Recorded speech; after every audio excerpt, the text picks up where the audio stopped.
ताज्या आणि सुपरफास्ट बातम्या पाहण्यासाठी स्वराज्य न्यूज मराठीला सबस्क्राईब करा आणि बेल बटन प्रेस करा।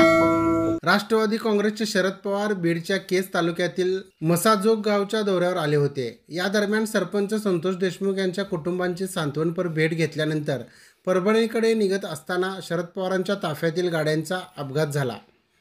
शरद पवारांचे वाहन पुढे गेल्यानंतर ॲम्ब्युलन्सने अचानक ब्रेक दाबला, त्यामुळे मागून येणाऱ्या गाड्या एकमेकांवर धडकल्या। या ठिकाणी आपण पाहतोय यात आमदार संदीप क्षीरसागर यांच्या गाडीचा देखील समावेश होता। मात्र सुदैवाने या घटनेत कुणालाही दुखापत झालेली नाही, परंतु गाड्यांचे नुकसान झाले आहे। बीड जिल्ह्याच्या मस्साजोगा गावचे सरपंच संतोष देशमुख यांच्या हत्येमुळे संपूर्ण राज्यातील राजकारण ढवळून निघाले।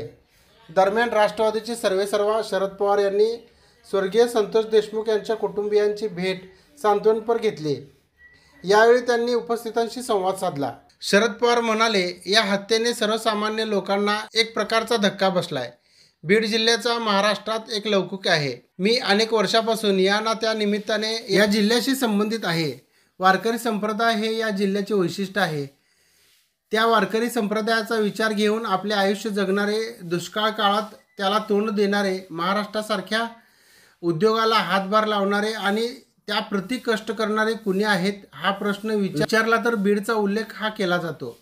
अशा जिल्ह्यात जे काही घडलं हे कोणालाही न पटणारं, न शोभणारं, अतिशय चमत्कारिक अशा प्रकारचं आहे। पुढे बोलताना शरद पवार म्हणाले, ज्या तरुण सरपंचाची हत्या झाली, 15 वर्ष लोकांच्या पाठिंब्याने त्या पदावर बसण्याचं काम ज्यांनी केलं, 15 वर्ष ज्या अर्थी निवड झाली त्याचा अर्थ लोकांचा दैनंदिन सुखदुःखाची समरस होणारा, वादविवादापासून दूर राहणारा असा हा तरुण कर्तबगार लोकप्रतिनिधी म्हणून तुमच्या गावामध्ये काम करतोय।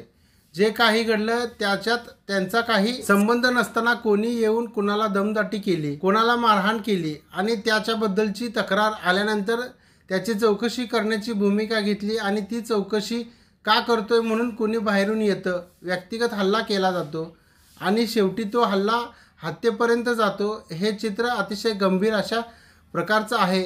याची नोंद राज्य आणि केंद्र सरकारला घ्यावीच लागेल।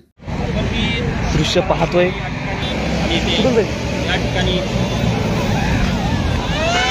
आपण पाहतोय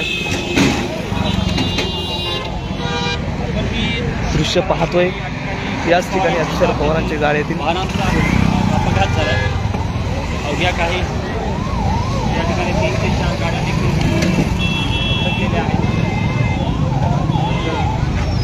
सुदैवाने या ठिकाणी कुठलीही हानी झालेली नाही।